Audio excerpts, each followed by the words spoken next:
సంఘము మరి మాదిరికరమైనటువంటి విశ్వాసులు లేకపోతే రక్షణ పొందినటువంటి వ్యక్తులు అనేటువంటి విషయాన్ని మనము ఇప్పుడు చూడబోతున్నాం.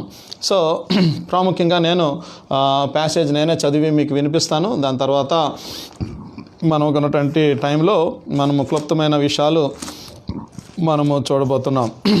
మొదటి తెస్సలోనిక రాసిన పత్రిక మొదటి అధ్యాయము 13 నుంచి 16 వచనాలు. మొదటి తెస్సలోనిక రాసిన పత్రిక రెండో అధ్యాయము 13 నుంచి 16 వచనాల్లో నేను మీకు చదివి వినిపిస్తాను. దాని తర్వాత దాంట్లో ఉన్నటువంటి విషయాల్ని మనం చూడడానికి ప్రయత్నం చేద్దాం. ఆ హేతువు చేతను మీరు దేవుని గురించిన వర్తమాన వాక్యము మా వలన అంగీకరించినప్పుడు మనుషుల వాక్యమని ఎంచక అది నిజముగా ఉన్నట్టు దేవుని వాక్యమని దానిని అంగీకరించితిరి గనుక మేమును మానక దేవునికి కృతజ్ఞతాస్తుతులు చెల్లించుచున్నాము. ఆ వాక్యమే విశ్వాసులైన మీలో కార్యసిద్ధి కలుగజేయుచున్నది. అవును సహోదరులారా, మీరు యోదయాలో క్రీస్తు యేసునందున్న దేవుని సంఘములను పోలి నడుచుకుని వారైతిరి. వారు యూదుల వలన అనుభవించినట్టి శ్రమలే మీరును మీ సొంత దేశస్థుల వలన అనుభవించితిరి. ఆ యూదులు తమ పాపములను ఎల్లప్పుడూ సంపూర్తి చేయుటకై ప్రభువైన యేసును ప్రవక్తలను చంపి మమ్మను హింసించి అన్యజనులు రక్షణ పొందుటకై వారితో మేము మాట్లాడకుండా మమ్మను ఆటంకపరచుచు దేవునికి ఇష్టలు కానివారును మనుషులందరికీ విరోధులునై ఉన్నారు. దేవుని ఉగ్రత తొదముట్టు వారి మీదకి వచ్చెను. ఈ మాటలు మనం చూస్తున్నప్పుడు దేవుని యొక్క మహాకృపచేత ఈ యొక్క అపోస్తలుడైనటువంటి పౌలు తాను రాసినటువంటి విషయాలు మనం చూస్తూ ఉంటుంటే చాలా చక్కటి విషయాలు జ్ఞాపకం చేస్తున్నాడు. చాలా ఆర్డర్లీగా, ఒక విధంగా చెప్పాలి అని అంటే చాలా డిసిప్లైన్గా ఆయన రాస్తూ వస్తున్నాడు అన్నమాట. ఒక్కొక్క విషయాన్ని జ్ఞాపకం చేస్తున్నాడు, ఒక్కొక్క ఆలోచన తీసుకుని వస్తున్నాడు. దాని తర్వాత ఒక్కొక్క అంశాన్ని జ్ఞాపకం చేస్తున్నాడు. మనం మొదటి నుంచి నేను చెప్పట్లేదు, కానీ మనం ఈ 2వ అధ్యాయం దగ్గరికి వచ్చేటప్పటికల్లా మాదిరికరమైనటువంటి సంఘము, దాని తర్వాత మాదిరికరమైనటువంటి కాపరికి ఉండేటువంటి లక్షణాలు, దాని తర్వాత సువార్త ఏం చేసింది అనేటువంటి విషయాలు మనం చూడడం జరిగింది. ఇప్పుడు ఇక్కడ మాదిరికరమైనటువంటి సంఘము, అదే సమయంలో మాదిరికరమైనటువంటి విశ్వాసులు, రక్షణ పొందినటువంటి వారు అనేటువంటి విషయాన్ని మనం చూస్తున్నాం. అయితే మొదటి వచనంలో 13వ వచనాన్ని మనం చూసినప్పుడు అక్కడ ఏముందంటే, ఆ హేతువు చేత, చూడండి, ఆ హేతువు చేత, ఏ హేతువు చేత? ఆ హేతువు చేత మీరు దేవుని గురించిన వర్తమాన వాక్యమును మా వలన అంగీకరించితిరి. ఏ హేతువు చేత అని మనం ప్రశ్న వేసుకుంటే, మొదటి భాగమంతా కూడా 2వ అధ్యాయంలో మొదటి భాగంలో ఉన్న విషయాల్ని జ్ఞాపకం చేస్తూ ఉన్నాడు. అంటే ఇలాంటి విషయాలను బట్టి, అంటే ఇలాంటి సువార్తను బట్టి, ఇలాంటి పరిచర్యను బట్టి, ఇలాంటి పరిస్థితులను బట్టి మీరు అంగీకరించినటువంటి సువార్త, మేము అందించినటువంటి సువార్త, యేసుక్రీస్తు ప్రభువారి వలన మీరు తెలుసుకున్నటువంటి సువార్త, ఈ విషయాలన్నీ ఇవన్నిటిని బట్టి కూడా అని చెప్తున్నాడు అనమాట. అంటే ఆ హేతువు చేత, ఏ హేతు చేత అనగానే పైన పాల్స్ మోడల్ అన్నమాట. అంటే ఆయన కాపరిగా, లేకపోతే సంఘాన్ని నడిపించిన వ్యక్తిగా, దాని తర్వాత సువార్తని అంగీకరించిన వ్యక్తిగా, సువార్త వచ్చేటువంటి విషయాలను మనము గడిచిన దినాల్లో చూసినవన్నీ విషయాలు మనం చూస్తే వీటన్నిటి బట్టి ఆ హేతు చేత ఏం చేశాడంట ఇప్పుడు అనంటే 3 ప్రాముఖ్యమైనటువంటి సత్యాల్ని ఈ భాగంలోంచి నేను మీకు తీసుకొని రాబోతున్నాను. 3 things. Today we are going to see 3 characters of a believer in a local church. ఒక స్థానిక సంఘములో 3 ప్రాముఖ్యమైనటువంటి క్యారెక్టర్స్, అంటే వారి గుణ లక్షణాలు ఎలా ఉంటా ఉన్నాయి అనేటువంటి విషయాలు మనము చూడబోతున్నాం ఈ దినము. అది 13వ వచనము, దాని తర్వాత 14వ వచనము, దాని తర్వాత 15, 16 వచనాలు. ఈ 4 వచనాల్లో 3 ప్రాముఖ్యమైనటువంటి 3 characters of believers in a local church. So మొదటిది ఏంటంటే receiving the word of God. మొదటిది ఏంటంటే receiving the word of God, దేవుని వాక్యమును అంగీకరించుట. అక్కడ మనకి చాలా స్పష్టంగా ఉంది. దేవుని మీరు వర్తమాన వాక్యమును వలన అంగీకరించినప్పుడు, మీరు దేవుని వాక్యమును అంగీకరించినప్పుడు అంటే receiving the word of God, దేవుని వాక్యమును అంగీకరించినప్పుడు 13వ వచనం 14వ వచనంలో అంటే రెండవ మాట ఏంటంటే response to the word of God.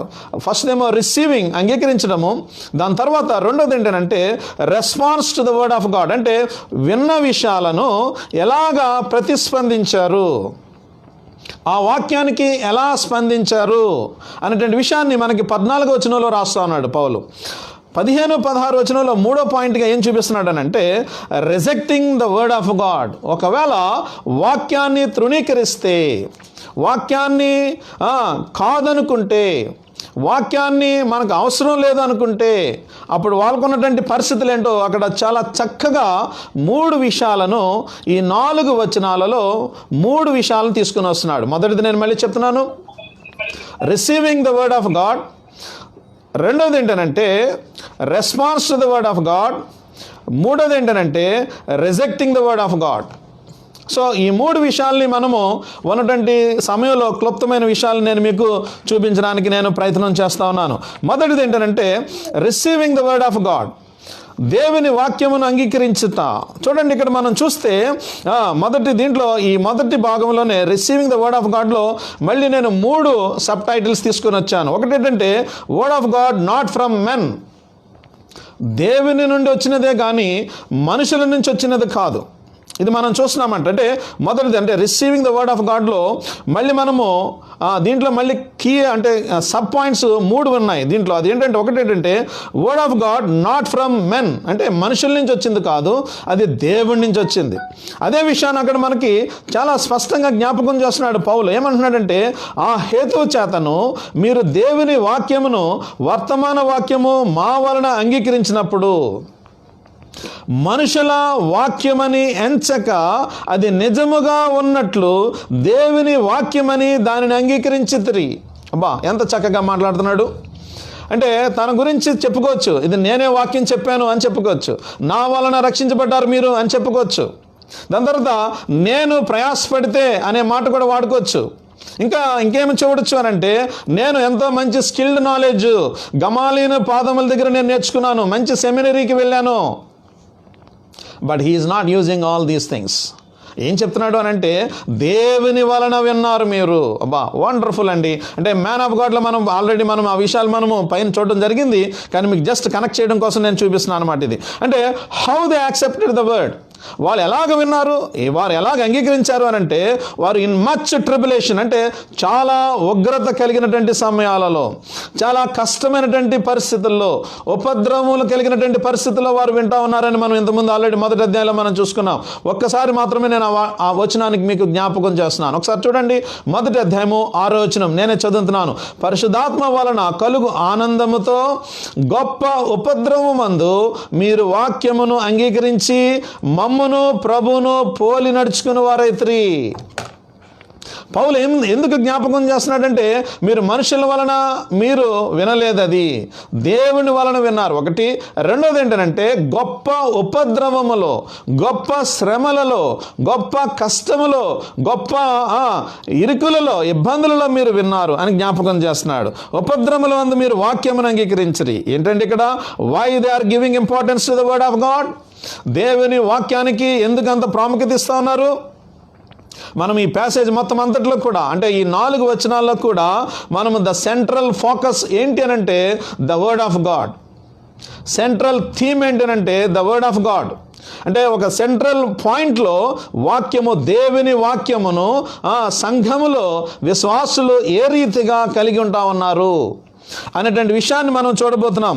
Why they are giving importance to the word of God అంటే వారు చాలా సింపుల్గా చెప్తా ఉన్నారు. ఏంటంటే వారు దాన్ని రిసీవ్ చేసుకున్నది దేవుని దగ్గర నుంచి, దాని తర్వాత దేవుడే వారితోటి మాట్లాడాడు అనేటువంటి విషయాన్ని వారు చాలా స్పష్టంగా జ్ఞాపకం చేస్తున్నాడు పౌలు.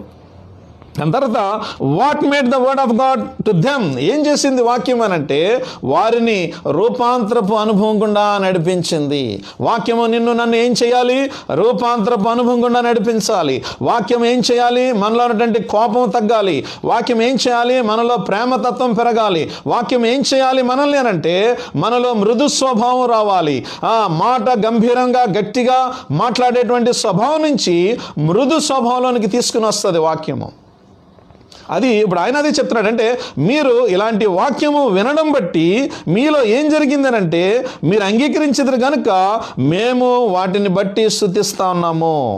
చేంజ్డ్ లైఫ్స్, మొదటిది ట్రాన్స్ఫార్మ్డ్ లైఫ్స్, మార్పు చెందినటువంటి జీవితాలు, రూపాంతరపు అనుభవం గుండా నడిచినటువంటి జీవితాలు. వాక్యం ఏం చేయాలి? నిన్ను నన్ను, వాక్యం నిన్ను నన్ను ఏం చేయాలనంటే రూపాంతరపరచాలి. ఇంతకుముందు ఏ ఉండొచ్చు, నేను కాదంటలేదు. పాత జీవితంలో రక్షణ పొందకముందు రకరకాలైనటువంటి పరిస్థితులు గుండా నీవు నేను ప్రయాణం చేయొచ్చు. కానీ ఒకసారి వాక్యం అంగీకరించిన తర్వాత, రక్షణ పొందిన తర్వాత రూపాంతరపు అనుభవం గుండా నువ్వు నడవకపోతే అదే జ్ఞాపకం చేస్తున్నాడు. ఇంకా నేను దాంట్లో నుంచే ఇంకొంచెం డీటెయిల్గా వెళ్తున్నాను. ఒకసారి చూడండి 2వ తిమోతి పత్రిక 3వ అధ్యాయం 3 విషయాలు చూపిస్తున్నాను కదా. ఒక దాంట్లోనే ఒకే విషయంలో 3 విషయాలు, అంటే రిసీవింగ్ ద వర్డ్ ఆఫ్ గాడ్లో 3 విషయాలు ఉన్నాయి. మొదటిది మనం చూస్తూ ఉన్నాం, ఏంటి? అది మనుషుల నుంచి కాదు దేవుడి నుంచి వచ్చింది అనేటువంటి విషయాన్ని మనం చూస్తున్నాం. అది ఎక్కడుంది అంటే 2వ తిమోతి పత్రిక 3వ అధ్యాయము 16వ వచనం చూడండి. నేనే చదువుతున్నాను అక్కడ, అంటే మధ్యలో చదువుతున్నాను. దైవావేశము వలన కలిగిన ప్రతి లేఖనము ఎలా వచ్చిందంట? వచనము, వాక్యం ఎలా వచ్చిందనంటే దైవావేశము వలన కలిగిన ప్రతి లేఖనము. చూసారండి? 2 తిమోతి 3:16 ప్రకారంగా, 2 పేతురు 1:20-21 ప్రకారంగా, ఏలయనగా ప్రవచనము ఎప్పుడునూ మనుషుని ఇచ్చను బట్టి కలగనది లేదు, కానీ మనుషులు పరిశుద్ధాత్మ వలన ప్రేరేపింపబడిన వారే దేవుని మూలముగా పలికిరి.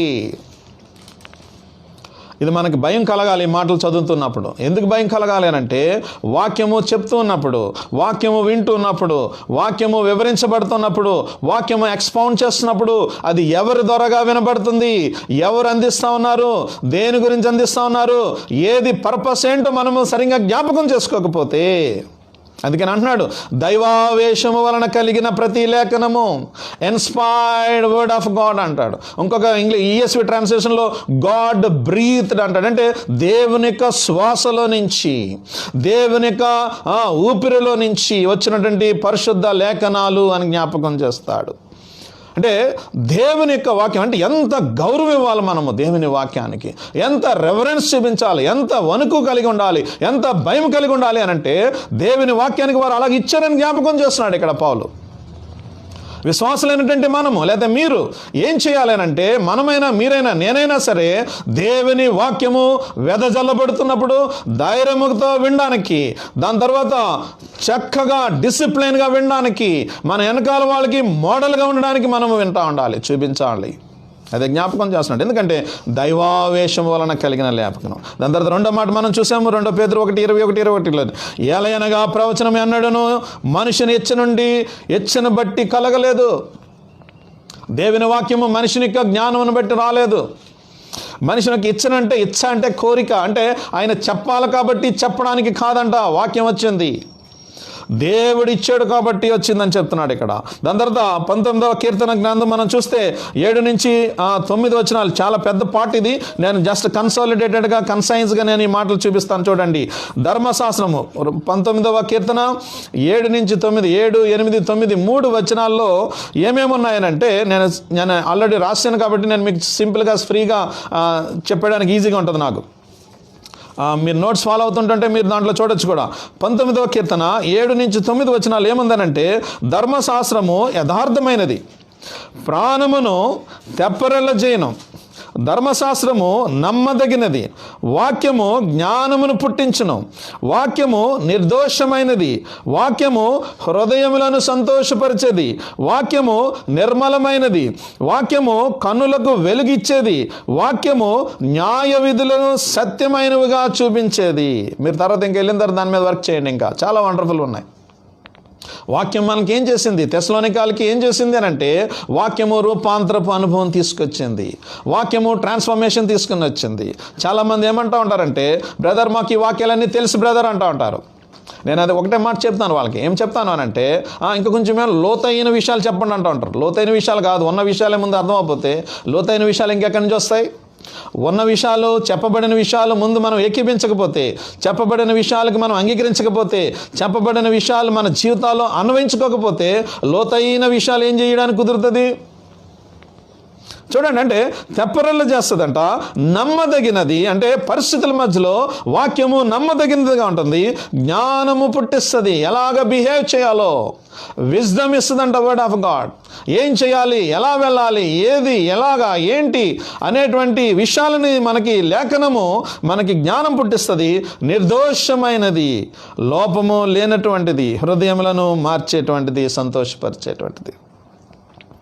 వాక్యము దేవుడిది కాబట్టి మనము శ్రద్ధ వహించాలి. జీవితాలను మారుస్తుంది కాబట్టి మనం లక్ష్యం ఉంచాలి. అలక్ష్యముగా, నిర్లక్ష్యముగా ఏదో చేసుకుంటూ, ఏదంటే మనం సీరియల్స్ చూస్తున్నట్టు, లేకపోతే ఏదైనా ఇంకా వేరే చేస్తున్నట్టు వాక్యం పెట్టుకొని ఏ పనులు మనం చేసుకుంటూ ఉండడానికి మనము దేవుని వాక్యాన్ని అవమానపరుస్తున్నాము అని జ్ఞాపకం చేస్తున్నాం. ఈ మాటలు అక్కడ ఉన్నవే నేను జ్ఞాపకం చేస్తున్నాను. అంటే వాక్యం యొక్క ప్రాముఖ్యత తెస్సలోనికా సంఘము గ్రహించింది. వాక్యం యొక్క విలువ తెస్సలోనికా సంఘము అనుభవించింది. వాక్యం యొక్క పరిణామము, వాక్యం యొక్క పరిస్థితి లేదా వాక్యం యొక్క స్థితిగతులు వారి జీవితాల్లోకి అన్వయించుకుంటూ వారు ముందుకి నడుస్తున్నట్టుగా చూస్తున్నాము. నడుస్తున్నట్టుగా చూసి ఏమని చెప్తున్నాడు ఇక్కడ చూడండి. We must never treat the Bible as any other book. ఏదో నవలలు చదివినట్టు లేదా కాలక్షేపం చేసేటువంటి కథలు చదివినట్టు అది మనం అలా చేయకూడదు.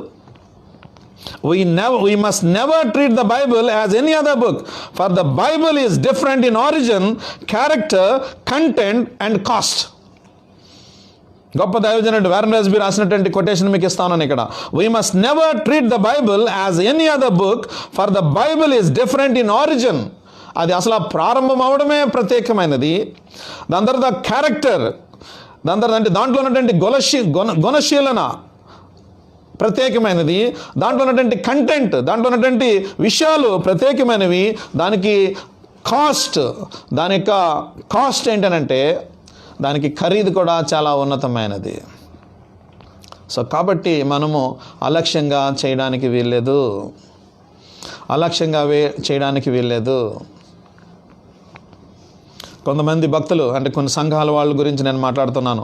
వారు వాక్యం చదువుతున్నప్పుడు మోకాళ్ళ మీదకి వచ్చి వాక్యాన్ని చదువుతారు. నేను మనల్ని చేయమని నేను చెప్పట్లేదు, కానీ అంటే గౌరవానికి జ్ఞాపకం చేస్తున్నాను అంతే. వాక్యము చదువుతున్నప్పుడు మోకాళ్ళ మీదకి వస్తారు. నేను వచ్చిన సంఘము, రాజమండ్రి నుంచి వచ్చినటువంటి సంఘము, మా పాస్టర్ గారు కుమార్ గారు, వాక్యము సంఘంలో ఎవరు చదువుతున్నా సరే వారు మోకాళ్ళ మీదకి వచ్చి గౌరవంతో వాక్యాన్ని చదవండి అని చెప్తా ఉంటారు. The reading of the scripture. Reading, నేను మెడిటేషన్ చెప్పట్లేదు సుమా, reading of the scripture, public reading of the scripture. బహిరంగంగా సంఘంలో వాక్యాన్ని చదువుతున్నప్పుడు దాన్ని గౌరవించవలసిన బాధ్యత విశ్వాసులుగా మన మీద అంతా ఉన్నది. ఎవరిని గౌరవిస్తున్నాం? వాక్యాన్ని గౌరవిస్తున్నామా, దేవుని గౌరవిస్తున్నామా? దేవుని గౌరవిస్తున్నాం. చూడండి, the way a Christian treats his Bible shows how he respects his saviour. వాక్యాన్ని ఎంతవరకు నువ్వు గౌరవిస్తున్నావో దానిని బట్టే మనకు అర్థమైపోతుందంట నువ్వు ప్రభుని ఎంత గౌరవిస్తున్నావో. కోపం తెచ్చుకోకండి. పరిశుద్ధ లేఖనాల నుంచి మనం చూస్తున్నాం. మొదటి పాయింటే మనం చూస్తున్నాం. దీంట్లో 3 ఏరియాస్ ఉన్నాయి. The way a Christian treats his Bible shows how he respects his Savior. తన రక్షకుడును ఎలా గౌరవిస్తూ ఉన్నామో తను చదివేటువంటి బైబిల్ మీద, తను చదివేటువంటి తీరు మీద, తను గౌరవించేటువంటి విషయాల మీద, లేఖనాలను గౌరవించే విషయాల మీద ఆధారపడి ఉంటుందనంట. ఇంకా దాంట్లో రాసుకొచ్చాను ఏంటంటే, the way a Christian reads his Bible shows how he loves his saviour. ఎలా చదువుతున్నాడో దానిని బట్టి తెలుస్తుందంట ఆయన తన రక్షకుడిని ఎలా ప్రేమిస్తున్నాడో. ఏదేదో చదువుకుంటూ వెళ్ళిపోవడం కాదు. చేశారండి. ఇంకోటి ఉంది దాంట్లోనే కంటిన్యూషన్ ఏంటంటే, the way a Christian act on the Bible shows how he obese the saviour. దాని మీద ఎలా ప్రతిస్పందిస్తూ ఉన్నాడో దానిని బట్టే తన రక్షకుడికి ఎంత విధేయత చూపిస్తున్నాడో అర్థమవుతూ ఉంటుంది. అబ్బా వండర్ఫుల్ అండి. తెస్సలోనిక సంఘము కొన్ని రోజులు మాత్రమే పౌలు యొక్క పరిచర్యని చూసినటువంటి సంఘము, కొన్ని రోజులు మాత్రమే పౌలు యొక్క వాక్యాన్ని విన్న సంఘము, కొన్ని రోజులు మాత్రమే పౌలుతో చక్కటి సంబంధం కలిగినటువంటి సంఘము. కానీ వారు వాక్యానికి ఎంత గౌరవిస్తున్నారో చూడండి. ఇక్కడ మనం ఇస్తున్నామా? అలాగా వాక్యానికి గౌరవిస్తున్నామా? విధేయత చూపిస్తున్నామా? లేదా కాలక్షేపానికి మనము గడుపుతా ఉన్నామా? జాగ్రత్తమా, దేవుడు చూస్తూ ఉన్నాడు, దేవుడు చూస్తున్నాడు. యాకోబు రాసిన పత్రిక, దయచేసి సాయం చేయండి. యాకోబు రాసిన పత్రిక 1వ అధ్యాయము 19 నుంచి 2-3 వచనాలు నేను మీకు చదివి వినిపిస్తాను. చూడండి, చదువుతారు. యాకోబు రాసిన పత్రిక 1వ అధ్యాయము, the book of James, 1st chapter 19-25 ఉన్నాయి. కానీ వాస్తవానికి 2-3 వచనాలు మనం చూద్దాం. చూడండి, చదవండి. నా ప్రియ సహోదరులారా, మీరు ఈ సంగతి ఎరుగుదురు గనుక ప్రతి మనుష్యుడు చూడండి చూడండి చూడండి వినుటకు వేగిర పడవలెను, మాట్లాడుటకు నిదానించవలను. ఏంటంట? కోపించుటకు నిదానించువాడునై ఉండవలెను. ఎందుకనగా నరుని కోపము దేవుని నీతిని నెరవేర్చదు. అందుచేత మాని చూడండి చూడండి చూడండి చూడండి, చాలా ఇంపార్టెంట్ అండి. లోపట నాటబడి, అబ్బా వండర్ఫుల్, లోపల నాటబడి మీ ఆత్మలను రక్షించుటకు శక్తిగల వాక్యమును సాత్వికముతో అంగీకరించుడి. యాక్సెప్ట్ చేయండి. మొదట దేవుడు మాట్లాడుతున్నప్పుడు సాత్వికముతో మీరు అంగీకరించాలి. ఇంకా చదవండి అమ్మా. మీరు వినువారు మాత్రమై ఉండి మిమ్మును మీరు మోసపుచ్చుకొనకుండా వాక్యము ప్రకారము ప్రవర్తించువారై ఉండండి. అబ్బా ఏంటండి యాకోబు యొక్క కాన్సెప్ట్ ఏంటి? వాక్యము ట్రాన్స్ఫర్మేషన్ తీసుకొస్తుందంట. అదే చెప్తున్నాం, మనం అదే మాట్లాడుకుంటున్నాం. కోపాన్ని తగ్గిస్తుందంట కదా. ఇంకేం చేస్తుందంట? వినుటకు వేగిరపడి మాట్లాడుకు నిదానించుకొని కోపగించుటకు నిదానించి వాడిని అయి ఉండవాలని. ఎందుకనగా నరుని కోపము దేవుని నీతిని నెరవేర్చదు. కొంతమందికి విపరీతమైన కోపం ఉంటుంది సుమా, మామూలు కోపం ఉండదు. అంటే ఇంకా అది మనం చెప్పడానికి కూడా కుదరదు. చాలా విపరీతమైన కోపం ఉంటుంది.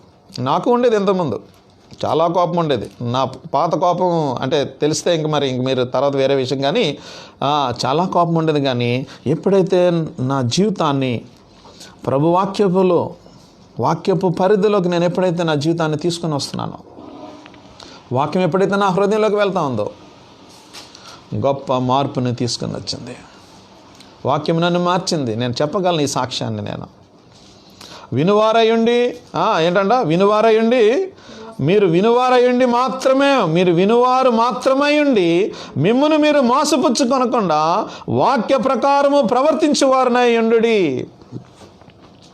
మీరు వినువారయండి, మోసం చేసుకోవద్దు సుమా. ఎందుకు అలాగంటున్నాడంటే వినేసి ఇలా వినేసి ఇలా వెళ్ళిపోతూ ఉంటుంది, ఇలా వినేసి ఇలా వెళ్ళిపోతూ ఉంటుంది. సూపర్ వాక్యం చెప్పారు ఇవాళ. అందులోకి ఇప్పుడు ఉన్న పరిస్థితులు చూస్తే మనకి అన్ని 10 నిమిషాల మెసేజ్లే కదా అన్నీ. ఇంకా చాలా బాగుంటుంది. ఇంకా ఏం చెప్తాడో ఎవరికి తెలియదు, అది వేరే విషయం. అది నేను అంటే ఎవరిని విమర్శించట్లేదు. కానీ అంటే 10 నిమిషాలు మోటివేషనల్ మెసేజెస్ అంటే వినేసి సూపర్. అంటే ఇప్పుడు మనము సైకిల్కి గాలి కొట్టామనుకోండి, గాలి ఏమి లేకపోతే సైకిల్ గాలి కొడితే ఏమవుతుందంటే చక్కగా ఉబ్బుతుంది. అంటే టైర్ బాగా బెలూన్ కానీ లేకపోతే ఫుట్బాల్ కానీ వాలీబాల్ కానీ ఏదైనా సరే మనం గాలి కొడుతూ ఉంటుంటే ఏమవుతుందంటే ఉబ్బుతూ ఉంటుంది అన్నమాట. అలా ఉబ్బిస్తూ ఉంటారు అన్నమాట. బాగా ఉబ్బించగానే ఏమవుతుంది, చిన్న పిన్ పడగానే టప్పని పగిలిపోతుంది. అందుకని ఏమంటాడంటే ఇక్కడ, మీరు వినువారయుండి మిమ్మల్ని మీరు మోసం చేసుకోవద్దు. Don't deceive your selves. విన్న దానిని జీవితంలోకి ఆచరణలోనికి పెట్టండి. చూడండి, ఇక్కడ మనకి చాలా తెలిసిన స్టోరీస్ ఉన్నాయి. మధ్యలో నేను అన్నీ కనెక్ట్ చేయట్లేదు. కానీ మేరీ మార్తా స్టోరీ ఉంది, మనకు తెలిసింది. లోకాసు వార్త 10వ అధ్యాయము 38 నుంచి 42 వరకు చదవద్దు. కానీ ఆ స్టోరీలో ఏంటి మనకు తెలిసేది? మేరీ ఏం చేసిందంటే యేసుక్రీస్తు ప్రభువారి యొక్క పాదాల దగ్గర కూర్చుంది. మార్త ఏం చేస్తుంది? పాపం యేసుక్రీస్తు ప్రభువారికి డిషెస్ రెడీ చేస్తుంది, మెనూ రెడీ చేస్తుంది. మంచిదే, భోజనం పెట్టడం తప్పు కాదు, కానీ టైం అంతా దేని మీద కాన్సన్ట్రేట్ చేసింది అని అంటే దాని మీద కాన్సన్ట్రేట్ చేసింది. కాన్సన్ట్రేట్ చేసి ఏమంటుంది, ఎంతకి చివరికి ఏమంటుంది, అయ్యా నీకు చింతలేదా, నేను ఎంత కష్టపడుతున్నాను ఇక్కడ, ఆవిడేమో చక్కగా కూర్చుంది, ఆవిడ కూడా చెప్పు కొంచెం నా దగ్గరకు వచ్చి హెల్ప్ చేయమని అంటుంది. ప్రభువారు అంటారు, వండర్ఫుల్ మాట అంటారు, నాకు చాలా ఇష్టమైన మాట ఏంటో తెలుసా, ఆ మాట ప్రభువారి నోట్లోంచి వస్తుంది, ఆమె శ్రేష్టమైనది ఏర్పరచుకుంది. మేరీ శ్రేష్టమైనది ఏర్పరచుకుంది. వండర్ఫుల్ అండి. దేవుడు ఇలాంటి పరిస్థితుల్లో కూడా, అంటే ఇలాంటి లాక్డౌన్ పరిస్థితుల్లో కూడా దేవుడు నిన్ను నన్ను ప్రేమించి వాక్యాన్ని విరివిగా అందించబడేటువంటి కృప ఇస్తా ఉన్నాడు.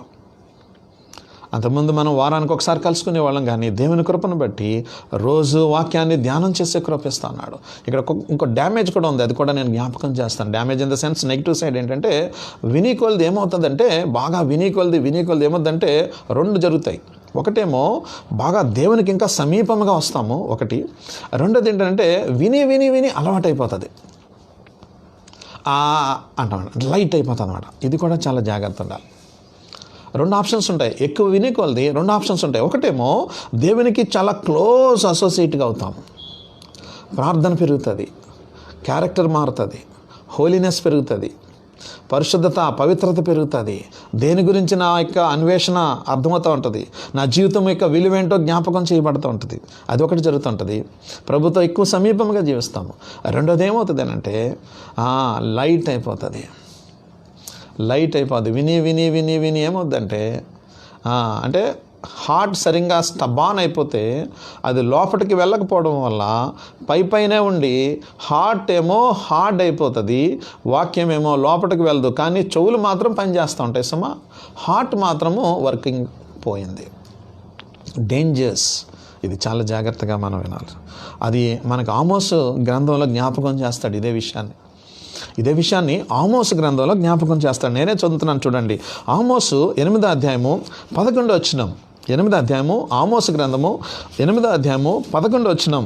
రాబోవు దినములయందు దేశములో నేను క్షామము పుట్టింతును, అది అన్నపానముల లేకపోవుట చేత కలుగు క్షామము కాదు, యెహోవా మాటను వినకపోవుట వలన కలుగు క్షామముగా ఉండును. ఏంటంట ఇది? ఆమోసు is a prophet. Amos is a prophet. ఇక్కడ ఏం చెప్తున్నాడు అని అంటే, ఆమోసు చాలా వండర్ఫుల్గా మాట్లాడుతూ ఏమంటున్నాడంటే, క్షామం అంటే కరువు వస్తుంది. క్షామం అంటే రెండు ఉన్నాయి, క్షేమము వేరు, క్షామము వేరు. అంటే తెలుగులో అది మనం కొంచెం జాగ్రత్తగా అర్థం చేసుకోవాలి. క్షేమము వేరు, క్షామము వేరు.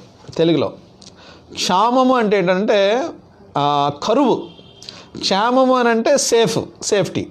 ఇక్కడ ఆమోస్కి ప్రవక్తకి దేవుడు ఏం మాట్లాడుతున్నాడంటే, కమింగ్ డేస్లో వాక్యము ఎలాంటి కరువు అయిపోతుంది అని అంటే, వాక్యం పట్ల ఎలాంటి కరువు అయిపోతుంది అంటే జ్ఞాపకం చేస్తే ఏమన్నాడంటే, అన్నపానములు లేకపోవట వలన వచ్చేటువంటి కరువు కాదంట, యెహోవా మాటలను వినకపోవట వలన కలుగు క్షామము ఉండును. అంటే యెహోవా మాటలు వినలేనంత బిజీ అయిపోయేటువంటి వారు, అంటే కరువు అయిపోతుంది అన్నమాట, ఇంక వాళ్ళకి దొరకదు.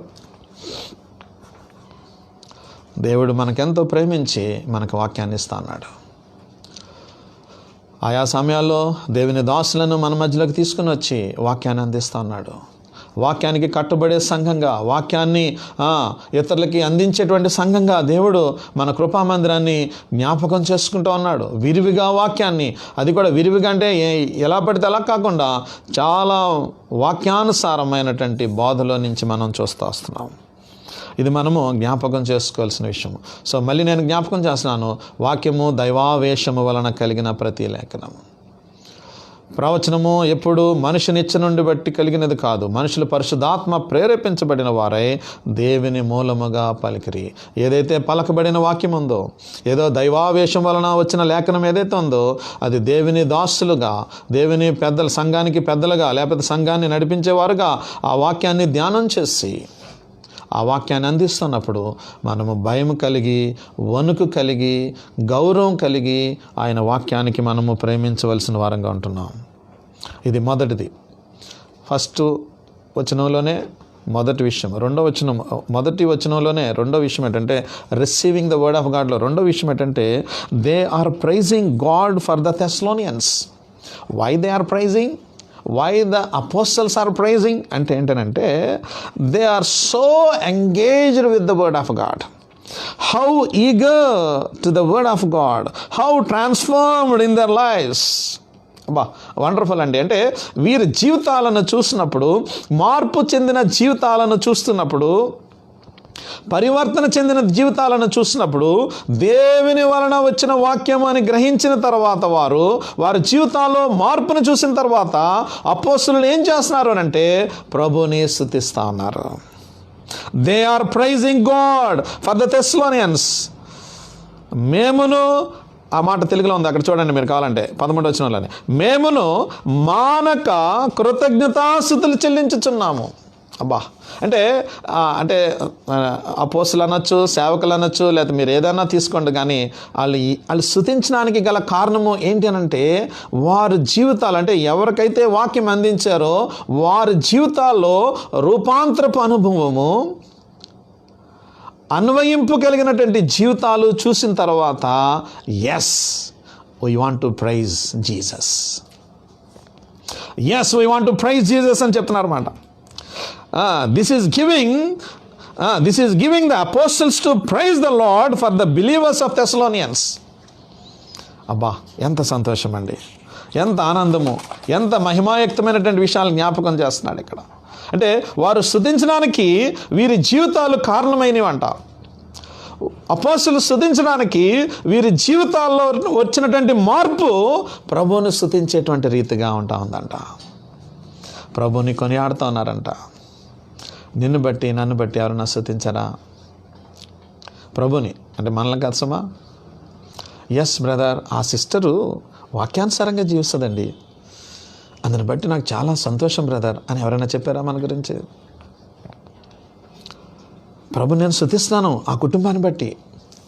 ఆయన పరిస్థితులు గుండా వెళ్తున్నప్పుడు అసలు తొనకుడు బెనకడండి, వాక్యం మీద అంత కట్టుబడి ఉంటాడండి అని ఎప్పుడైనా విన్నామా మనం ఇలాంటి సాక్ష్యాలు?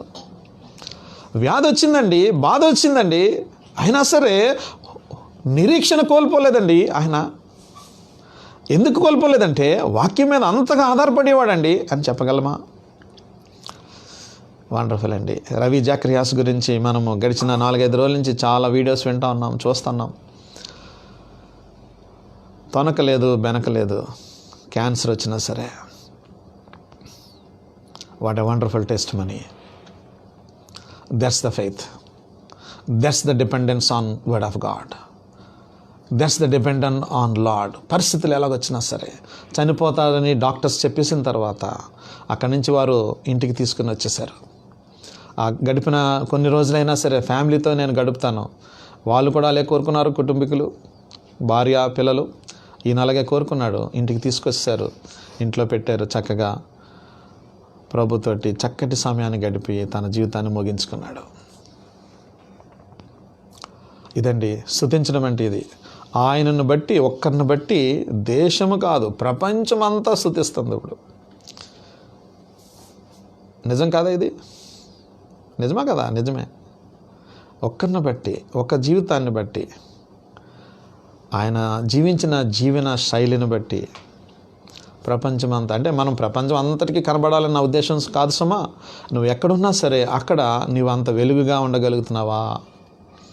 నిన్ను బట్టి ఇతరులు స్తుతించగలుగుతా ఉన్నారా? ఆ బ్రదరా, ఆ పైన ఒకటండి, లోపట ఒకటి. ఆ సిస్టరా చర్చికి వచ్చినప్పుడు సూపర్ అండి, ఇంకా ఇంట్లో మాత్రం చూడాలి మనం మ్యాజిక్ అంతా. మన గురించి అలా చెప్తున్నారా? పౌలు ఏం చెప్తున్నాడో తెలుసా ఇక్కడ? పౌలు ఏమంటున్నాడు తెలుసా? అయ్యా మిమ్మల్ని బట్టి నేను దేవుణ్ణి మానక స్తుతిస్తాను, మానక దేవునికి కృతజ్ఞతాస్తుతులు చెల్లించుచున్నాను. నిన్ను బట్టి, నన్ను బట్టి, నువ్వు వెంబడించే ప్రభుని, నేను వెంబడించే ప్రభుని, నువ్వు ధ్యానం చేసే వాక్యాన్ని బట్టి, నేను ధ్యానం చేసే వాక్యాన్ని బట్టి ప్రభుకి మహిమకరంగా ఉంటా ఉన్నదా? నా ప్రియమైనటువంటి సహోదరుడా, సహోదరి, ప్రియమైనటువంటి సంగమా, దేవుని వాక్యము జీవం కలిగిందండి. దేవుని వాక్యము మార్పులు తీసుకొచ్చేదండి. దేవుని వాక్యము కదిలించేదండి. కఠినాత్ములు కూడా వాక్యానికి స్పందించకుండా దేవుడు వాక్యం ఇస్తున్నప్పుడు ఆ వాక్యానికి స్పందించలేని వారు ఎవరు ఉండరు. దేవుడు కదిలించాడంటే కదలకుండా ఉండదు. జీవితాలు మార్పు చేసుకున్నారు. రాజమండ్రిలో మా ఇంటి పక్కనే ఉండేవారు సహోదరి, అంటే సిస్టర్ ఏమో ప్రభుని అంగీకరించారు, వారి హస్బెండ్ ప్రభుని అంగీకరించలేదు. చర్చికి వెళ్తే పెద్ద పెద్ద రోకల బండితోటి కొట్టేసేవాడు ఆయన్ని. మా ఇంటి పక్కనే సాక్ష్యం మేమే. స్టిల్ షీ ఈజ్ అలైవ్, ఇంకా బతికే ఉంది అక్కడ, కావాలంటే ఫోన్ చేసి కనుక్కోవచ్చు మీరు. పెద్ద పెద్ద రోకల బండ్లతోటి కొట్టేసేవాడు, తల మీద కొట్టేసేవాడు, ఈపు మీద కొట్టేసేవాడు. ఏమీ మాట్లాడకుండా ప్రార్థన చేసుకునేది అంతే. ఒక్కటి కూడా ఎదిరించి మాట్లాడేది కాదు. ఎందుకంటే ఇంతకుముందు చాలా గయ్యాలి ఇంతకుముందు చాలా ఫైటర్ మంచి పెద్ద ఫైటర్ ఈవిడే. కానీ వాక్యం ఏం చేసిందంటే ట్రాన్స్ఫర్మేషన్లోకి తీసుకొచ్చింది. ఇప్పుడు ఆవిడ సాక్ష్యం చూసిన వాళ్ళందరూ ఆశ్చర్యపోతున్నారు. ఇప్పుడు ఏంటి ఈవిడి అన్ని దెబ్బలు కొడుతున్నా సరే ఒక్క మాట కూడా మాట్లాడట్లేదేంటి, ఏంటి ఇంత మార్పు, ఏంటి మార్పుకి కారణము? వీధి అంటే మా స్ట్రీట్ అంతా కూడా ఆవిడ యొక్క సాక్ష్యాన్ని అన్బిలీవర్స్ అయితే, నేను అదే మాట చెప్తున్నాను ఇక్కడ. ఆ టైంకి మేము ఇంకా ప్రభుని నేనైతే ఇంకా నమ్మలేదు, చాలా చిన్నవాడు నేను. అన్బిలీవర్స్ అయితేము ఆవిడ సాక్ష్యానికి అసలు అస్టానిష్ అయిపోతూ ఉండేవారు అన్నమాట. దేవుడు అలాంటి చేంజ్ తీసుకొని వస్తాడు. వచ్చింది అలాంటిది. పరిశుద్ధత విషయంలో, పవిత్రత విషయంలో, ప్రేమ విషయంలో చేశారండి. స్తుతించేటువంటి అనుభవంలోకి మనము వెళ్తా ఉన్నామా? మూడోది అదే మాటలోంచి రిసీవింగ్ గాడ్స్ వర్డ్లో మూడోది ఏంటంటే అక్కడ ఉంది, మీరు చూడండి, ఆ వాక్యము విశ్వాసులైన మీలో కార్యసిద్ధి కలగజేయుచున్నది. అబ్బా, విశ్వాసులైన మీలో కార్యసిద్ధి కలగజేయుచున్నది. విశ్వాసులైన మీలో కార్యసిద్ధి కలగజేయుచున్నది. అబ్బా, ఇంగ్లీష్లో ఏమందో తెలుసా? Which also performs its work in you who believe. బాబా, దేవుని వాక్యము ఎప్పుడు ఖాళీగా పోదండి. దేవుని వాక్యం ఎప్పుడు ఖాళీగా వెళ్ళిపోదు. ఎందుకనంటే దాని పని ఎలా చేయాలో అది అలా చేసుకుని వెళ్ళిపోతుంది. ఎప్పుడు అనంటే నువ్వు ఓపెన్ చేయాలి హార్ట్, అంతే. అంటే వాస్తవానికి ఆయన కూడా హార్ట్ కూడా ఆయన ఓపెన్ చేయాలి, దాంట్లో డౌట్ ఏం లేదు. కానీ డాక్టర్నల్గా నేనేమి క్లాష్ ఇవ్వట్లేదు. కానీ అంటే ఎప్పుడైతే వాక్యము హృదయంలోకి వెళ్ళిందో అది పని చేసుకుంటూ వెళ్తుందంట. ఇక్కడ ఏమంటున్నాడంటే మీలో ఆ వాక్యమే విశ్వాసులైన మీలో కార్యసిద్ధి కలగజేయుచున్నది. ఏంటండి కార్యసిద్ధి? Performs it's work in you. పని చేసి పెడుతుందంట అదే వాక్యం. చూడండి మళ్ళీ అంటే మీరు ఎక్కడికి వెళ్ళదు, మీరు అక్కడే ఉన్నాం. మనము మొదటి తెస్సలోనికే పత్రిక 2వ అధ్యాయము 13వ వచనంలో 3వ విషయం చూస్తున్నాం. 13వ వచనంలో 3వ విషయం చూస్తున్నాం. ఏంటి అనంటే మానక దేవుని కృతజ్ఞతాస్తుతులు చెల్లించున్నాం. తర్వాత ఆ వాక్యమే విశ్వాసులైన మీలో కార్యసిద్ధి కలగజేయుచున్నది. ఏంటి కార్యసిద్ధి కలగజేసేది? సువార్త ఏం చేస్తుంది?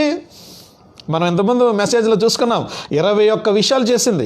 మీకు ఎంతమంది నేను చెప్పాను కూడా, గుర్తుందో లేదో, ఎంతమంది రాసుకున్నారో, నేను స్పీడ్గా చెప్పేశాను అని అనుకున్నారేమో. కానీ మొదటి భాగంలో అంటే 2వ అధ్యాయము మొదటి 12 వచనాల్లో 21 విషయాలు సువార్త ఏం చేసిందో మనం జ్ఞాపకం చేసుకున్నాం. స్పీడ్గా చెప్పనా మళ్ళీ? మీకు సమయం ఉందా? శ్రమ పడడానికి ఇష్టపడుతుంది. లాస్ట్ వీక్ నోట్స్లో ధైర్యం ఇస్తుంది, కపటమైనదిగా ఉండదు, అపవిత్రమైనదిగా ఉండదు, మోసయుక్తమైనదిగా ఉండదు, యోగ్యమైనదిగా ఇస్తుందంట వ్యక్తులకు. దేవుని సంతోషపరుస్తుంది, మనుషులను సంతోషపరుస్తుంది, ఘనపరుస్తుంది, ఇచ్చకపు మాటలు మాట్లాడదు, ధనాపేక్షను వదిలిపెడుతుంది, అధికారము చేయదు, తల్లిగా గౌరవిస్తుంది, సాధువుగా చేస్తుంది, ప్రాణం ఇచ్చేటువంటిగా రూపాంతరం చెందుతా ఉన్నాడు పౌలు. అక్కడ చెందాడు, అదే మాట వాడాడు అక్కడ. సువార్తలో సోమరిగా ఉండనివ్వదు, భక్తిగా ఉండనిస్తుంది, నీతిగా ఉండనిస్తుంది, అనింద్యముగా ఉండనిస్తుంది, దాని తర్వాత దేవునికి తగినట్లుగా నడిపిస్తుంది, తప్పును హెచ్చరిస్తుంది, ధైర్యమును ఇస్తుంది. 21 విషయాలు. 21 థింగ్స్ ఉన్నాయి అక్కడ. 1 to 12 వర్సెస్లో నేను ఇంతకుముందు లాస్ట్ మీకు చూపించింది. ఇది సేమ్. నేను ఎందుకు ఇక్కడ కనెక్ట్ చేస్తున్నానంటే ఇదంతా చాప్టర్ అంతా ఒకటే సెట్లో ఉంది. వాక్యం యొక్క ఇంపార్టెన్స్, సువార్తకి ఇంపార్టెన్స్ ఏం చేసిందేనంటే, వాక్యం ఏం చేస్తుందేనంటే రక్షణలోకి నడిపిస్తుంది. ఇందాక తమ్ముడు యశ్వంత్ కూడా జ్ఞాపకం చేశాడు. ఏం చేస్తుంది? రక్షణ ఇస్తుంది, మొదట పరిశుద్ధత ఇస్తుంది, పరిణితిలోకి నడిపిస్తుంది, మెచ్యూరిటీలోకి. నీ రక్షణలోకి అంటే నడిపించిన తర్వాత మెచ్యూరిటీలోకి నడిపించి ధైర్యం ఇస్తుంది, బలపరుస్తుంది, క్రియారూపకమైనటువంటి మార్పును తీసుకుని వస్తుంది. ఇతరులు గ్రహించేటువంటి రీతిగా క్రియారూపకమైన మార్పు అంటే ఏంటంటే ఇతరులు గుర్తించేటంత మార్పు, ఇతరులను ప్రేమించేటట్లుగా చేస్తుంది. క్యాష్ను బట్టి ప్రేమించేది కాదు సుమా, ఇది యేసుక్రీస్తు రక్తాన్ని బట్టి ప్రేమించేది. కలర్ని బట్టి ప్రేమించేది కాదు సుమా, యేసుక్రీస్తు ప్రభువారి యొక్క క్రూసిఫిక్షన్ బట్టి ప్రేమించేది. ఇదండి చేంజ్ చేసేది, అందరితోటి మాట్లాడేటువంటిది, ఇతరులను గౌరవించేది, శ్రమలలో ధైర్యం ఇచ్చేటువంటిది, నైతిక విలువలను నేర్పించేది, ఎవరితోటి ఎలా మాట్లాడాలి, గౌరవం ఇవ్వలేనటువంటి విషయాలు అన్నమాట. వాక్యం ఏం చేస్తుందంటే ట్రాన్స్ఫర్మేషన్ అంటే నేను అక్కడ ఉన్నది జ్ఞాపకం చేస్తున్నాను సుమా. క్రియారూపకమైన కార్యసిద్ధి, విశ్వాసులైన మీలో కార్యసిద్ధి కలగజేయుచున్నది. నీలో చేసిందా? నా ప్రియమైనటువంటి సహోదరుడా సహోదరి, నీలో చేసిందా? కార్యసిద్ధి కలగజేసిందా? తెస్సలోనికలో చేసిందంట. పౌలు సువార్త చెప్పిన తర్వాత వారిలో కార్యసిద్ధి కలగజేసింది. కార్యసిద్ధి పెర్ఫార్మ్స్ ఇట్స్ వర్క్ అంటే వాక్యము లోపలికి వెళ్ళిన తర్వాత మార్పు తీసుకొస్తుందంట. కుటుంబం పట్ల చక్కటి బాధ్యత కలిగిన వ్యక్తులుగా చేస్తుంది, భార్యను ప్రేమించేటువంటి వ్యక్తులుగా చేస్తుంది, పిల్లల్ని చక్కగా డిసిప్లైన్ చేసి పిల్లల్ని ప్రేమించి గౌరవించి ఒక చక్కటి కుటుంబంగా చేస్తుంది వాక్యము. వాక్యము లేని కుటుంబాలు ఎన్ని కుటుంబాలండి బయట అల్లకొల్లాలం అయిపోతున్నాయి. ఎన్ని కుటుంబాల్లో ప్రేమ లేకుండా ఉంటా ఉన్నది. ఎన్ని కుటుంబాల్లో తల్లిదండ్రులను పిల్లలు గౌరవించలేనటువంటి కుటుంబాలు ఉన్నాయి. పిల్లల పట్ల బాధ్యత వహించలేనటువంటి తల్లిదండ్రులు ఎంతమంది ఉన్నారు? ఎవరి దారి వారిది, ఎవరి తీరు వారిది, ఏది పడితే అది, ఎలా పడితే అది. లెక్క చెప్పించేటువంటిది. వాట్ ఎ వండర్ఫుల్ అండి. నీలో మార్పు వాక్యం తీసుకురావాలి, నాలో తీసుకురావాలి. అలా తీసుకురాకపోతే వాక్యము మనలో పనిచేయట్లేదని అర్థం. వాక్యము మనలో పనిచేయట్లేదని అర్థం. వాక్యము మనలో క్రియారూపకంగా రావట్లేదని అర్థము.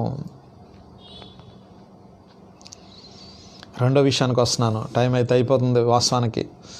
రెండో విషయానికి వస్తున్నాను. ఒక విషయమే చూసాం మనం 13వ వచనంలో 3 విషయాలు చూసాం. రెండో విషయం ఏంటంటే రెస్పాండ్ టు ద వర్డ్. దేవుని వాక్యమునకు స్పందన. 14వ వచనం ఇది. How you are responding to the word. ఏంటి రెస్పాన్స్? చూడండి 14వ వచనం నేను చదువుతున్నాను. అవును సహోదరులారా, మీరు యోదయాలో క్రీస్తు యేసునందున్న దేవుని సంఘములను పోలి నడుచుకుని వారైతిరి. వారు యూదుల వలన అనుభవించినట్టి శ్రమలే మీరును మీ సొంత దేశస్థుల వలన అనుభవించితిరి. బా ఏంటంట రెస్పాన్స్ చూసారా? వాక్యం విన్నారు, ఇప్పుడు స్పందిస్తున్నారు అన్నమాట. అదేమో వాక్యం ఏం చేసిందని చెప్పాం మనం ఇందాక, క్రియారూపకముగా కార్యసిద్ధి కలగజేసింది. లోపల ట్రాన్స్ఫర్మేషన్ వచ్చింది. ట్రాన్స్ఫర్మేషన్ వచ్చిన తర్వాత ఇప్పుడు ఏమంటాడంటే ఇక్కడ రెండో భాగంలో 14వ వచనంలో ఏమంటాడంటే రెస్పాన్స్ టు ద వర్డ్. అంటే దేవుని వాక్యమును మీలో వచ్చిన తర్వాత మీలో వచ్చినటువంటి ప్రతిస్పందన ఎలాంటిదేనంటే అక్కడ అంటున్నాడు those who know the best. అంటే వారు శ్రమలను సైతము తట్టుకునేంతగా తీసుకుని వచ్చింది. మార్నింగ్ మనకి యశ్వంత్ జ్ఞాపకం చేశాడు ఈ విషయాలు. శ్రమలలో, ఇరుకులలో, ఇబ్బందులలో వాక్యము ఏం చేసిందనంటే శ్రమలను తట్టుకునేటువంటిది. ఎక్కడి నుంచి వచ్చినాయి అంట శ్రమలు? 14వ వచనంలో మీరు యూదయాలో క్రీస్తు యేసునందున్న దేవుని సంఘమును పోలి నడుచుకుని వారైతిరి. అవును సహోదరులారా, మీరు యూదయాలో క్రీస్తుని యేసునందున్న దేవుని సంఘమును పోలి నడుచుకుని వారైతిరి. చూసారా? అంటే వారు ఎలాగా ఉన్నారు అనేది మనం జ్ఞాపకం చేసుకోవాలి. ఇప్పుడు అంటే వారు సొంత కిందకి వెళ్తే 15-16 మనం అది నేను కనెక్ట్ చేస్తాను మీకు. మీ సొంత దేశస్తుల వలన మీరును మీ సొంత 14 వచనంలో చివరి మాట అనుభవించిన శ్రమ, వారు యూదుల వలన అనుభవించినట్టి శ్రమలే మీరును మీ సొంత దేశస్తుల వలన అనుభవించితిరి. వాక్యము శ్రమ అనుభవించేటట్టుగా చేసిందంట. అదే జ్ఞాపకం చేస్తున్నాడు 14 వచనం. మీరు చాలా జాగ్రత్తగా చదవాలి. అక్కడ 14 వచనంలో response to the word of God ఏంటనంటే దేవుని వాక్యమునకు స్పందన శ్రమలలో నిలబడడానికి. ఎవరి ద్వారా వచ్చిన శ్రమలంట? వారు సొంత వారంట. మీరును మీ సొంత దేశస్తుల వలన అనుభవించితిరి. ఏమంటుందండి ఇంగ్లీష్లో? Imitators to endure suffering. Imitators అంటే ఇలాంటి శ్రమలలో ఇతరులను పోలి నడుచుకుంటా ఉన్నారంట. వారు ఎలా నడుచుకున్నారు, మేము ఎలా నడుచుకుంటున్నాం. ఇలాంటి శ్రమలలో ఇతర సంఘస్థుల వారు ఎలా స్పందించారు, మేము ఎలా స్పందించాలి. సఫరింగ్ ఫ్రమ్ ఓన్ కంట్రీమెన్, వారు సొంత దేశస్తుల వల్ల అనుభవించారంట. మీకు ఇంతకుముందుకి నేను మళ్ళీ ప్యాసేజ్ నేను అపోస్తల కార్యాలకు వెళ్ళట్లేదు. అంటే వారు ఎంతగా క్రూరంగా ప్రవర్తించారు అనేది మనం ఇంతకుముందు ఇంట్రడక్షన్లో కూడా మనం చూసాము. అవన్నీ నేను మళ్ళీ బ్యాక్ వెళ్ళట్లేదు. కానీ అంటే సొంత దేశస్తుల వలన, సొంత ప్రజల వలన వారు వచ్చారన్నమాట. దీంట్లో మళ్ళీ 2 ఉన్నాయి. ఇక్కడ 2 ఉన్నాయి. ఏంటి? సెకండ్ పాయింట్లో 2 ఏంటంటే లుకింగ్ టు ద ఎగ్జాంపుల్స్ మాట. అంటే ఇతరుల పోలి నడుచుకుంటూ ఉన్నారు. అంటే యూదయ సంఘస్థులను జ్ఞాపకం చేసుకుంటున్నారు. యోదయాలో క్రీస్తు యేసునందున్న దేవుని సంఘమును పోలి నడుచుకున్న వారైతే శ్రమలలో ఎవరిని చూసినా సరే నీకు నిరీక్షణ రాదండి. మొదట ప్రభుని చూడాలి, రెండోది ప్రభు బిడ్డలను చూడాలి. మళ్ళీ చెప్తున్నాను ఈ మాట. మొదట ప్రభుని చూడాలి, రెండోది ప్రభు బిడ్డలను చూడాలి. Looking to the examples. ఎవరైతే మన ముందు నడిచారో వారి యొక్క విషయాలను మనం చూసినప్పుడు వారు ఎంత చక్కగా నడిచారో జ్ఞాపకం చేయబడతా ఉంటామాట కదా. వీరేం చేస్తా ఉన్నారంట? సొంత వారు అన్నమాట. ఎంత మోసం చేసేవారు, దగా చేసేవారు వీళ్ళంతా కూడా. అంటే వారు ఇక్కడ నేను రాసుకుంది ఏంటంటే much opposition came from inside than out side. బయట వాళ్ళ వచ్చేటువంటి శ్రమ కంటే లోపల వాళ్ళు వచ్చే శ్రమ ఎక్కువ ఉందంట. దాని తర్వాత ఇంకా చెప్తున్నాను చూడండి. Those who know them best had persecuted them the worst. బాగా బెస్ట్ ఎవరో, బాగా క్లోజ్ ఎవరయ్యారో వారి నుంచే శ్రమలు వచ్చినాయంట. The worst. ఇంకోటి చెప్తున్నాను. Those who know the best can hurt us the worst. బాగా మనకు ఎవరైతే క్లోజ్ అయ్యారో వారే మనకి వర్స్ట్గా మనల్ని హింసించడానికి అవకాశం వచ్చింది. The one who spends more time with us will leave us in our trouble times. Close వారు సొంత దేశస్తులు. అది రాసింది అక్కడ, అదే రాశాడు. సొంత దేశస్తులు అంటే వీరు యూదులు. దాని తర్వాత ఒకే గ్రామం, ఒకే ఐడెంటిటీ కార్డు, ఒకటే ఆధార్ కార్డు మన లాంగ్వేజ్లో, ఒకటే పాన్ కార్డు, బ్యాంక్ అకౌంట్స్ అన్నీ అంతే దగ్గర, అన్నీ ఒకే ఊరు వాళ్ళు, ఒకే ప్రాంతం వారు. తెల్లారు లేస్తే మొఖాలు చూసుకునేవారు. కానీ వారికి ఏమి నచ్చలేదు అని అంటే యేసుక్రీస్తు ప్రభువారు నచ్చకపోవడం వల్ల సొంత వారైనా సరే వారిని హింసించడము ప్రారంభించారు. ప్రియమైనటువంటి సహోదరుడా, సహోదరి, నీ కుటుంబంలో ఒకవేళ ఎవరైనా సొంత వారు నిన్ను హింసిస్తూ ఉన్నారా? సొంత వారు నిన్ను అర్థం చేసుకోవట్లేదా? సొంత వారు నిన్ను బలవంతం చేస్తున్నారా? చూద్దాము, మాదిరి చూద్దాము, మోడల్ చూద్దాము. మన ముందు నడిచిన వారి మోడల్ మనం చూసి నేర్చుకోవాల్సినవి. పరిస్థితులు ఇరికించబడుతున్నావా సొంత వారి వల్ల? కావలసిన వారే నిన్ను హింసిస్తున్నారా? చాలా అద్భుతమైన సాక్ష్యాలు ఉన్నాయి నేను చెప్పడానికి. సాధు సుందర్ సింగ్ కానీ, లేకపోతే బక్ సింగ్ గారు కానీ, లేకపోతే దైవజనులు, పెద్ద దైవజనులు వారి ఇంట్లో నుంచి ఎంత శ్రమ అనుభవించారో. ఆఖరికి చంపేయడానికి విషం కూడా పెట్టినటువంటి సందర్భాలు మనకు తెలిసిన స్టోరీస్లో మనకు తెలుసు. కానీ దేవుడు తప్పించాడు. ఒకే ఒకటి వారికి వీరికి ఉన్నటువంటి వ్యత్యాసం ఏంటో తెలుసా? వీరేమో ప్రభుని అంగీకరించారు, వారేమో ప్రభుని అంగీకరించలేదు. సొంత వారి వలన వచ్చేటువంటి శ్రమలు తట్టుకోగలవా? నిలబడగలవా? సమర్పించుకోగలవా ప్రభు కొరకు? ఈ ప్రభు గొప్పవారండి. ఈ ప్రభు గొప్పవారు.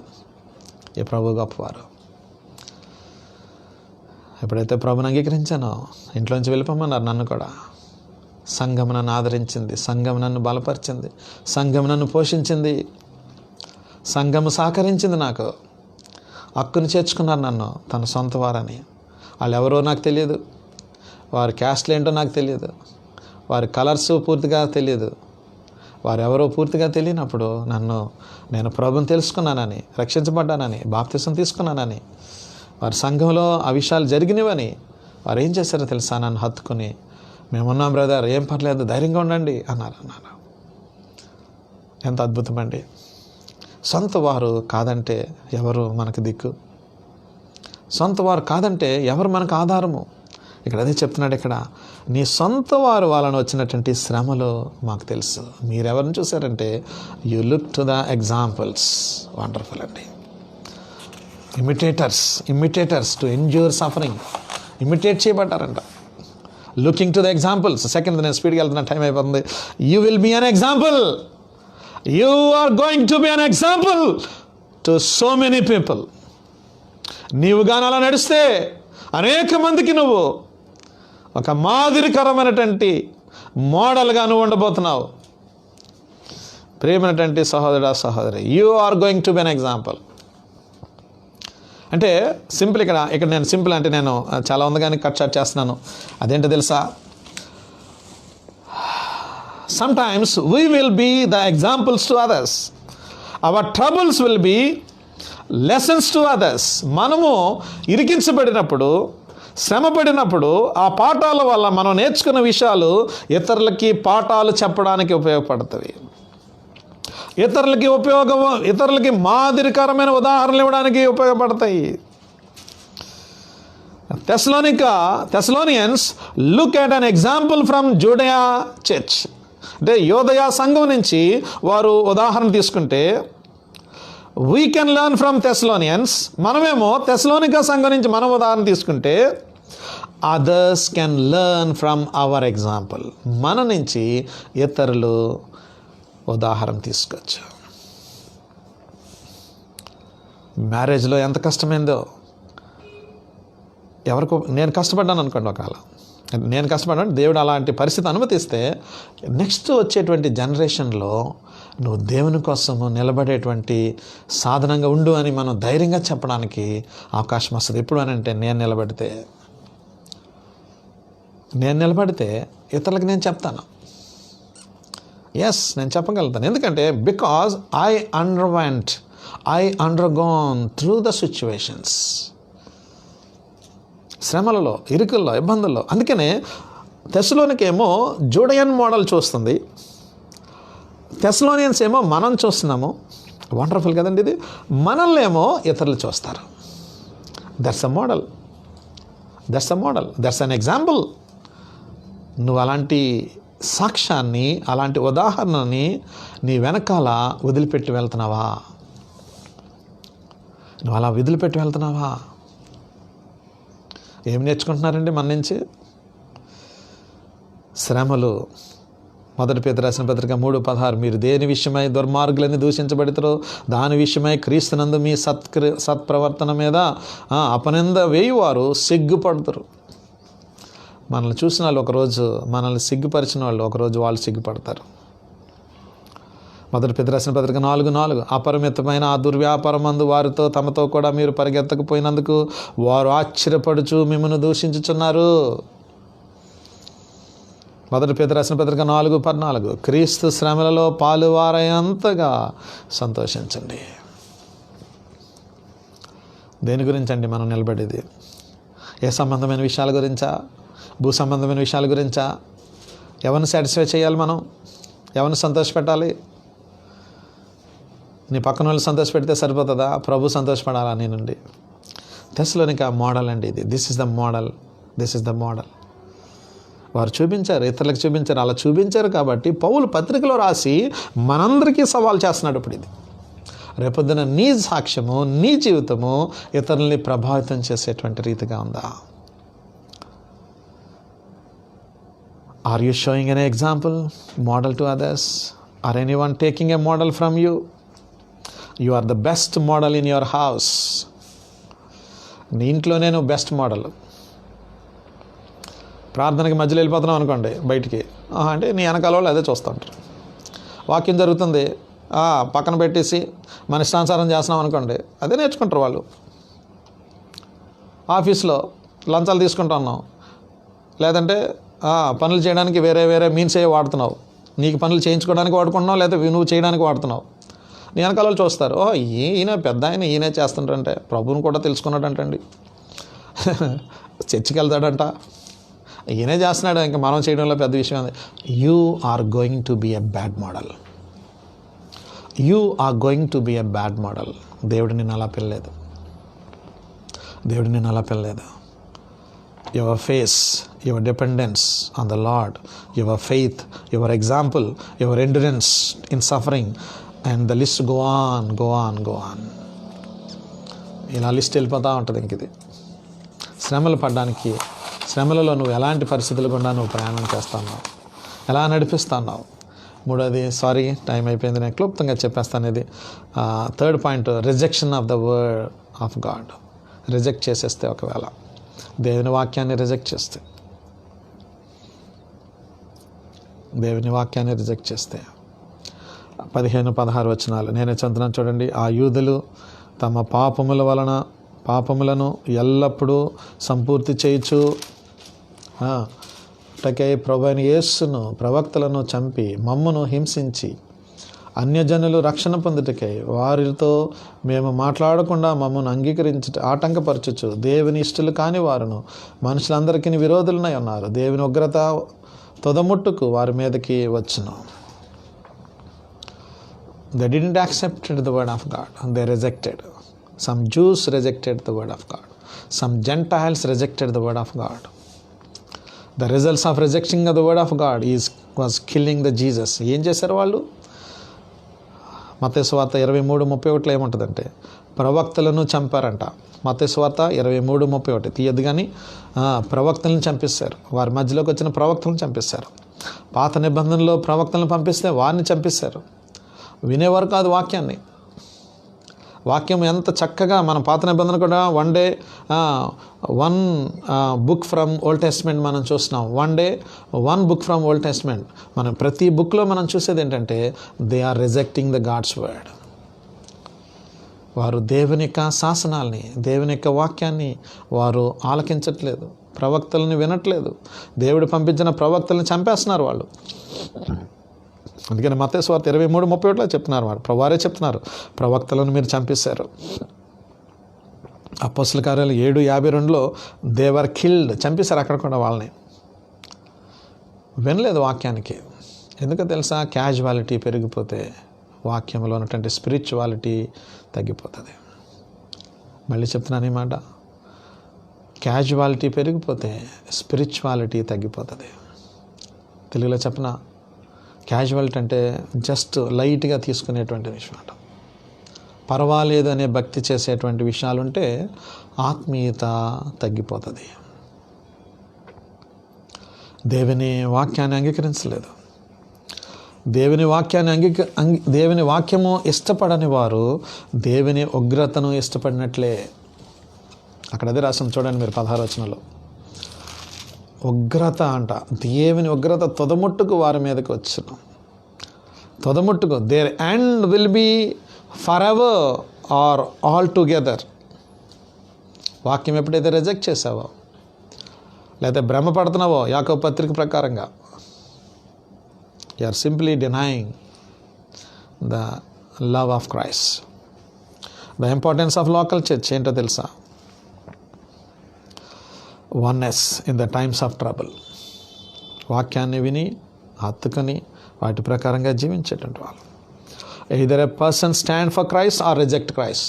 దేవుని కొరకు నీతిగా, భక్తిగా, యథార్థంగా, పవిత్రంగా, పరిశుద్ధంగా ప్రభు కోసము ప్రయాసముతో నిలబడ్డమా, లేదా ఆయన కాదనుకొని తృణీకరించుకోవడమా? Either a person stand for church or reject church. సంఘమును ప్రేమించి సంఘం కోసం నిలబడ్డము, వాక్యం కోసం నిలబడ్డము, లేదా సంఘాన్ని తృణీకరించి వెళ్ళిపోవడము. వాక్యం అవసరం లేదనుకుంటే తృణీకరించవచ్చు, ఏం తప్పేం లేదు దీంట్లో. కానీ వండర్ఫుల్ హోప్ ఏంటంటే, మనకి The central focus of this passage is God's word. How you are receiving it, how you are responding to it, and how you are rejecting it. నీ దగ్గరికి వచ్చిన వాక్యము అంగీకరిస్తున్నావా? ఎలాగా స్పందిస్తున్నావు? తృణీకరిస్తున్నావా? అంగీకరిస్తున్నావా? దేవుడు ఈ మాటల చేత మనల్ని బలపరచును గాక, ఈ మాటల చేత మనల్ని ప్రేరేపించిన గాక, ఈ మాటల చేత మనల్ని గొప్పవారుగా, వాక్యాన్ని హత్తుకునేవారుగా మనం చేయబడును గాక. దేవుడు receiving the word of God, దేవుని వాక్యం అంగీకరించారు. 3 విషయాలు చూపించాను దాంట్లో వచ్చి. దాని తర్వాత response to the word of God 2 విషయాలు చూపించాను. ఎగ్జాంపులరీ లైఫ్, దాని తర్వాత నువ్వే ఎగ్జాంపుల్గా ఉండడం. 3వది rejecting the word of God, దేవుని ఉగ్రతను ప్రేమించే వాళ్ళు దేవుని వాక్యాన్ని అంగీకరించరు. మనకు అక్కడ 15-16 వచనాల్లో మనం అదే చూస్తున్నాం. దేవుడు ఉగ్రతకి వారిని తీసుకుని వెళ్ళేటువంటి విషయాలు మనం జ్ఞాపకం చేసుకుంటున్నాం. దేవా, మీ వాక్యం చేత మమ్మల్ని నింపుతున్నందుకు, నడిపిస్తున్నందుకు మీకు వందనాలని చెప్దామా? ఇంత శ్రేష్టమైన వాక్యాన్ని వెదజల్లబడుతున్నప్పుడు మా స్పందన ఎలా ఉంది ప్రభువా? శ్రమలలో మేము ఎలాగా స్పందిస్తున్నాం? పరిస్థితుల్లో మేము ఎలా స్పందిస్తున్నాం? ఎలాంటి మార్పు మాలో తీసుకొని వచ్చింది మీ వాక్యము? ఎలాంటి పరివర్తన మాలో తీసుకొని వచ్చింది? లోక సంబంధమైన విషయాల మీదే మా మనసు ఉందా? ఇంకా పరసంబంధమైన విషయాల మీద మా మనసు వెళ్తా ఉందా? What a wonderful Thessalonians model. తెస్సలోనిక సంఘం ఎంత అద్భుతమైనటువంటి మాదిరి మాకు చూపిస్తూ ఉంది. శ్రమలు వచ్చినప్పుడు వారు యోదయ సంఘం వారి దగ్గర నుంచి నేర్చుకుంటా ఉన్నారంట. మాకేమో తెస్సలోనిక మోడల్ మా ముందు పెట్టారు, మేమేమో ఇతరులకి మోడల్గా ఉండేటువంటి రీతిగా మమ్మల్ని చేస్తూ ఉన్నారు. ఎంత ధన్యత ఇచ్చారు ప్రభువా, మీకు వందనాలు. ప్రభువా, మీకు వందనాలు. ప్రార్థన చేసుకుందాము. ఇది దేవునిది, దైవావేశం వలన వచ్చిన లేఖనం అని జ్ఞాపకం చేసుకుందాం. మనుషుల వలన వచ్చింది కాదని, ఇచ్చను బట్టి కలిగినది కాదని, దేవుడిచ్చాడని మనం జ్ఞాపకం చేసుకున్నాం. వణుకుతో, భయంతో, గౌరవంతో వాక్యము జరుగుతున్నప్పుడు, వాక్యము విత్తబడుతున్నప్పుడు, వాక్యము విరివిగా వచించబడుతున్నప్పుడు ఆ గౌరవం మేము ఇవ్వగలుగుటకు మాకు సహాయం చేయండి. శ్రద్ధ వహించే అనుభవం మాకు దయచేయండి అని ప్రభువా సహాయం చేయండి. ఏదో విన్నవారం అయితే కాదు, కానీ వాక్యాన్ని మా జీవితాలు అన్వయించుకోవడానికి, వాక్యానుసారమైన జీవితంలోకి మమ్మల్ని నడిపించడానికి, ఒక మంచి మోడల్ సంఘంగా, ఒక మంచి మోడల్ బిలీవర్గా మేము ఉండగలుగుటకు సహాయం చేయండి. మమ్మల్ని బట్టి ఇతరులు ప్రైజ్ చేసే రీతిగా సహాయం చేయండి అయ్యా. ప్రభువా కృప చూపించండి, ప్రభువా సహాయం చేయండి. కార్యసిద్ధి కలగజేస్తూ ఉంది మాలో. ఆ గొప్ప అనుభవం కూడా మమ్మల్ని నడిపించారు దేవా. శ్రమలలో స్పందించేటువంటి అనుభవం మాకు ఇచ్చారు. వాక్యాన్ని అంగీకరించిన వారు ఉగ్రతను అంగీకరించినట్టని జ్ఞాపకం చేస్తారు. మీరే ఉగ్రతకి పాలు చేస్తూ ఉన్నారని జ్ఞాపకం చేస్తారు దేవా. ఈ ఉదయకాల సమయంలో మాకు ఇచ్చిన మీ మాటలు జ్ఞాపకం చేసుకుంటూ ముందుకు సాగడానికి సహాయం చేయమని, బలపరచమని, కృప చూపించమని, మహిమ ఘనత ప్రభావాలు మీకు ఆరోపిస్తూ యేసు నామమున స్తుతించి ప్రార్థించి వేడుకుంటున్నాము తండ్రి, ఆమెన్. మన తండ్రి అయిన దేవుని ప్రేమ, మన ప్రభు అయిన యేసుక్రీస్తు వారి యొక్క కృప, పరిశుద్ధాత్మక అన్యోన్య సహాయము, సన్నిధి, ప్రసన్నత మనందరికీ తోడయ్యండి. ఆయన వాక్యానుసారంగా నడుచుటకు సహాయము చేయనుగాక. ఆమెన్, ఆమెన్, ఆమెన్, ఆమెన్. మీ అందరికీ ప్రేమ వందనాలు.